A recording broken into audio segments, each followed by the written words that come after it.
सीताराम दोस्तों। भाई मेरे पीछे ये जो आप मंदिर देख रहे हो ना, ये मंदिर दोस्तों महादेव से जुड़ा हुआ है और इस मंदिर की बड़ी ही अद्भुत कहानी है। तो ये है दोस्तों वीरभद्र महादेव मंदिर।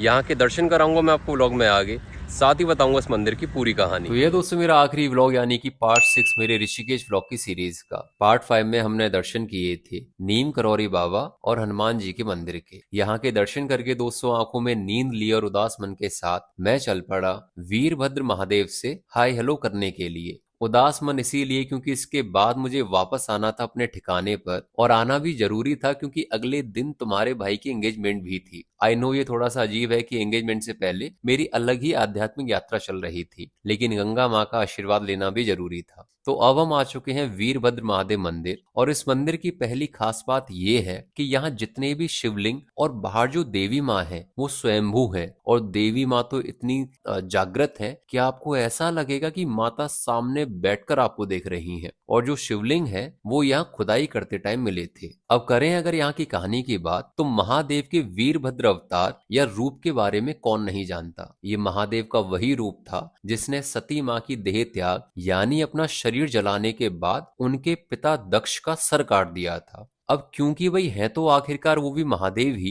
तो वो गुस्से में इतना आउट ऑफ कंट्रोल हो गए कि उनका गुस्सा शांत नहीं हो रहा था। तो ऐसा बताते हैं कि वीरभद्र से महादेव यहाँ मिले, उन्होंने वीरभद्र को गले लगाया और वीरभद्र महादेव में विलीन हो गए।